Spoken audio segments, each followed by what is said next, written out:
Santo Tomás de Aquino es la voz de la Iglesia.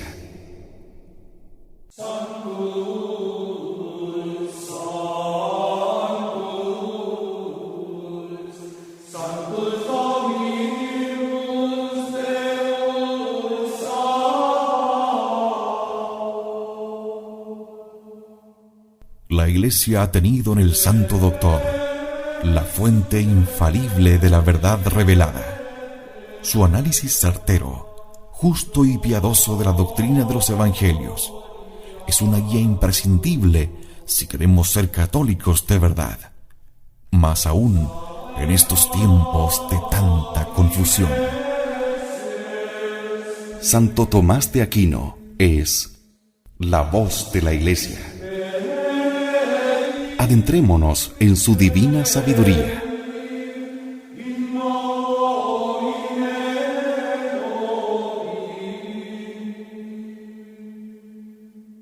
En Convicción Radio.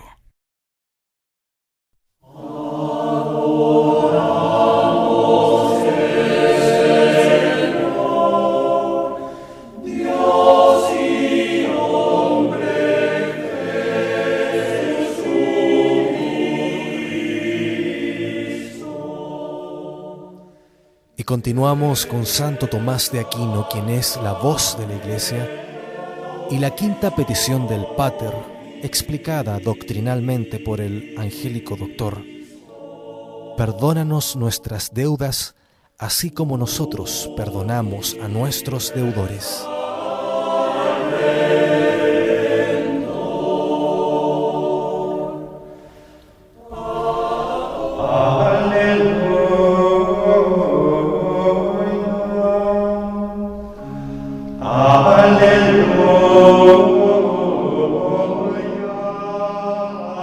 Se encuentran personas de gran sabiduría y fortaleza, pero que por confiar demasiado en sus fuerzas no hacen sabiamente lo que hacen, ni llevan a buen término lo que se proponen. Parecen ignorar que los planes se vigorizan con los consejos, como enseña la Escritura. El Espíritu Santo, que da la fortaleza, da también el consejo. Todo buen consejo que se refiere a la salvación del hombre procede del Espíritu Santo. El hombre necesita aconsejarse cuando está atribulado, como necesita recurrir al consejo de los médicos cuando se enferma. Estando pues el hombre espiritualmente enfermo por el pecado, ha de pedir consejo para sanarse. El consejo es así necesario al pecador, como lo mostró el mismo Daniel al decir al rey Nabucodonosor: «Toma, oh rey, mi consejo, redime tus pecados con limosnas». En verdad, el mejor consejo contra los pecados es la limosna y la misericordia. Pero, por eso, el Espíritu Santo enseña a los pecadores a pedir suplicantes: perdónanos nuestras deudas, así como nosotros perdonamos a nuestros deudores.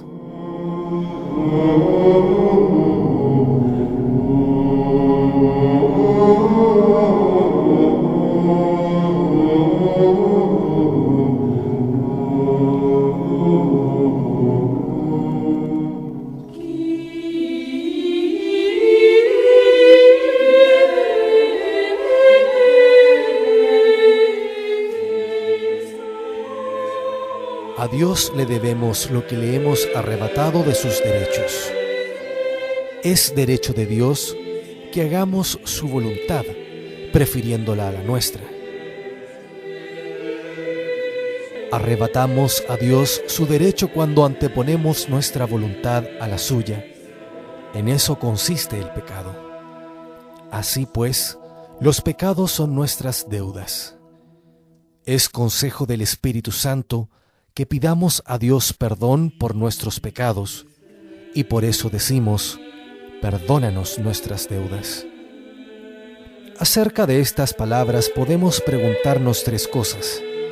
Lo primero es: ¿por qué se hace esta petición? Lo segundo, ¿cuándo se logra su cumplimiento? Y lo tercero, ¿qué se requiere de nuestra parte para que se cumpla? En cuanto a lo primero, o sea, ¿por qué se hace esta petición? Hay que advertir que de la consideración de su contenido podemos recoger dos enseñanzas necesarias para los hombres durante la presente vida. La primera es que el hombre debe mantenerse siempre en el temor y la humildad. Algunos fueron tan presuntuosos que enseñaron que el hombre puede por sus solas fuerzas evitar en este mundo todos los pecados. Esto a nadie le fue dado, sino solo a Cristo, que poseyó el Espíritu en toda su plenitud. Solo a Cristo y a la Santísima Virgen, que fue llena de gracia y no tuvo pecado alguno, como dice San Agustín. Tratándose de pecados, no quiero ni hacer mención de la Virgen. De los otros santos, a ninguno le fue dado dejar de incurrir al menos en pecado venial, pues como afirma San Juan, si decimos que no tenemos pecado, a nosotros mismos nos engañamos y la verdad no está con nosotros. La petición de que tratamos confirma esta misma idea. Queda claro que a todos los hombres, incluidos los mismos santos, les conviene recitar estas palabras de la oración dominical. Perdónanos nuestras deudas. Pronunciándolas, todos se reconocen y confiesan pecadores o deudores. En conclusión, si eres pecador, debes temer y humillarte.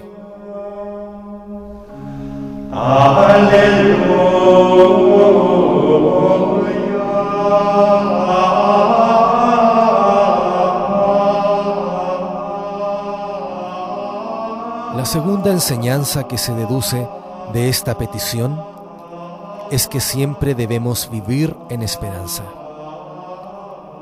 Por más que seamos pecadores, no debemos desesperar. No sea que la desesperación nos conduzca a mayores y nuevos pecados, como dice el apóstol hablando a los gentiles. Habiendo perdido la esperanza, se entregaron a la lascivia, hasta practicar con avidez todo género de impurezas. Es, por consiguiente, muy útil que siempre esperemos, pues, por pecador que sea, el hombre debe esperar que si se arrepiente perfectamente y se convierte, Dios lo perdonará. Ahora bien, esta esperanza se fortifica en nosotros cuando pedimos, perdónanos nuestras deudas. Unos herejes llamados novacianos atentaron contra esta esperanza, afirmando que quien después del bautismo pecaba una sola vez, jamás conseguiría misericordia. Pero esto es falso, si Cristo dijo la verdad cuando afirmó, te he perdonado toda tu deuda, porque me lo suplicaste. Por tanto, en el momento en que pidas misericordia, la podrás obtener si la imploras arrepentido de tus pecados. Así pues, de esta petición nace no solo el temor, sino también la esperanza, porque nos muestra cómo todos los pecadores que se arrepienten y confiesan sus pecados alcanzan misericordia. Por todo ello, fue necesario que el Padre Nuestro incluyera esta petición. Para responder lo segundo, esto es, ¿cuándo se logra su cumplimiento? Hay que tener en cuenta los dos elementos que se contienen en todo pecado, a saber, la culpa o la ofensa a Dios y el castigo merecido por esa culpa. La culpa se perdona con la contrición. Si ésta va acompañada con el propósito de confesarse y satisfacer. Leemos en el Salterio: yo dije, confesaré contra mí mismo mi injusticia al Señor, y tú perdonaste la impiedad de mi pecado. Por lo tanto, no hay razón para desesperar, desde el momento que para la remisión de la culpa es suficiente la contrición con el propósito de confesarse. Pero, ¿acaso diga alguno, si el pecado se perdona por la contrición, ¿para qué se necesita el sacerdote?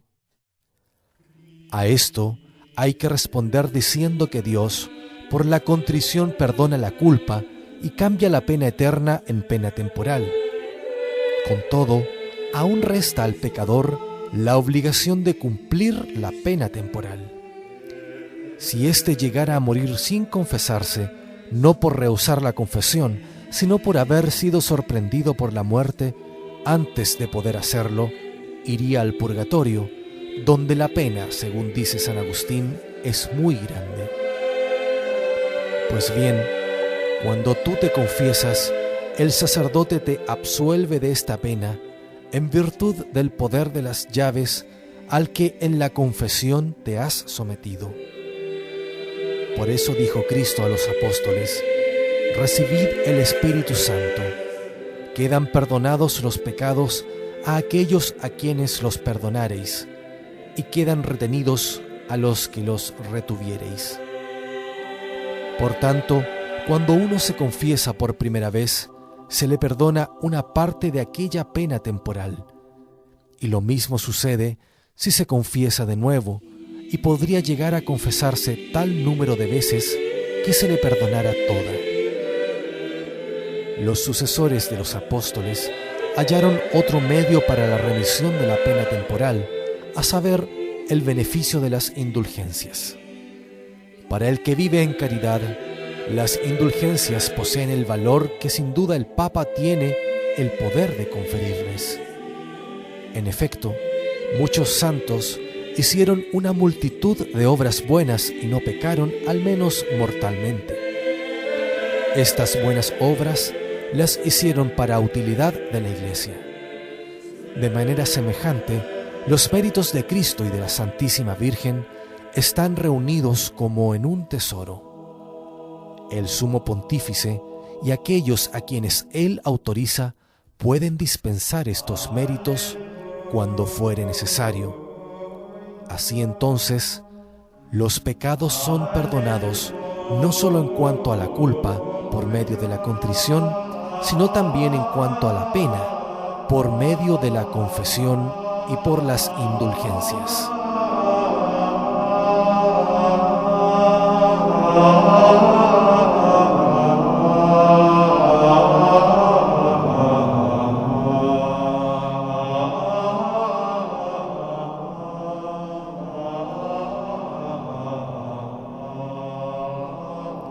En cuanto a lo tercero, o sea, ¿qué hemos de hacer para que el Señor escuche esta petición? Debemos responder que lo que Dios requiere de nuestra parte es que perdonemos al prójimo las ofensas que nos haya hecho. Por eso se dice, así como nosotros perdonamos a nuestros deudores. De otra manera, Dios no nos perdonaría. Y así leemos en la Escritura: ¿guarda ira el hombre al hombre y pide a Dios la salud? De ahí lo que dice el Señor: perdonad y seréis perdonados. Vemos así como en esta quinta petición el Señor puso una sola condición: así como nosotros perdonamos a nuestros deudores. Por consiguiente, si no perdonas, no se te perdonará a ti. Podrías quizás pensar, diré lo primero, es decir, perdónanos, y callaré lo segundo, como nosotros perdonamos a nuestros deudores. ¿Es que quieres engañar a Cristo? Ciertamente no lo engañarás, puesto que fue Cristo quien compuso esta oración, se acuerda muy bien de ella. No puede ser engañado, por lo tanto, si la dices con la boca, cúmplela de corazón. Cabe preguntar si el que no tiene el propósito de perdonar a su prójimo debe también decir, así como nosotros perdonamos a nuestros deudores. Parecería que no, porque mentiría. Sin embargo, hay que decir que no mentiría, porque no ora en nombre propio, sino en nombre de la Iglesia, y la Iglesia no se engaña.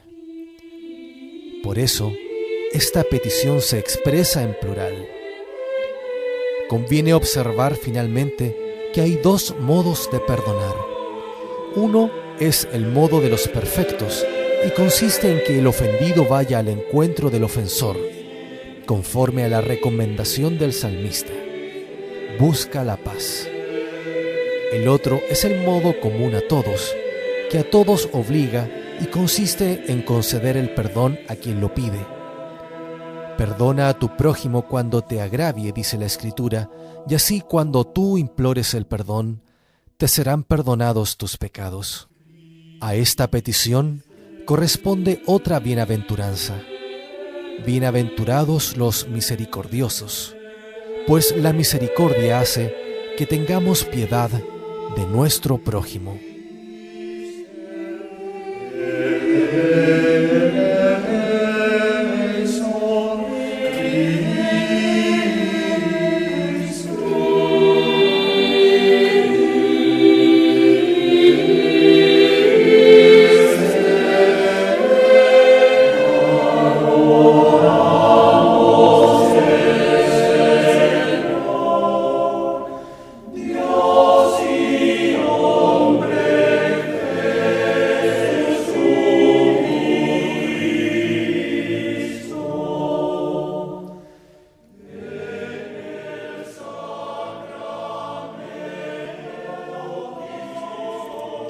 Oh Dios, que ilustras a tu Iglesia con la admirable erudición de tu santo confesor Tomás y la fecundas con sus santas obras, te rogamos nos concedas la gracia de entender lo que él enseñó y de imitar sus virtudes. Por Cristo nuestro Señor. Amén. Muchas gracias por la audición. Que Dios nos bendiga a todos.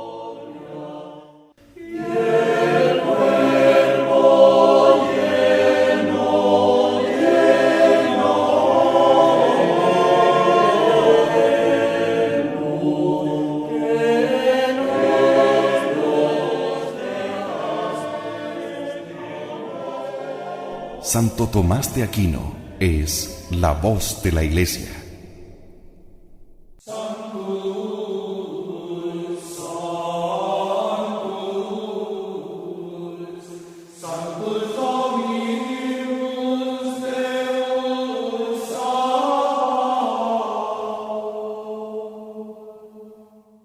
La Iglesia ha tenido en el Santo Doctor la fuente infalible de la verdad revelada. Su análisis certero, justo y piadoso de la doctrina de los Evangelios es una guía imprescindible si queremos ser católicos de verdad, más aún en estos tiempos de tanta confusión. Santo Tomás de Aquino es la voz de la Iglesia. Adentrémonos en su divina sabiduría.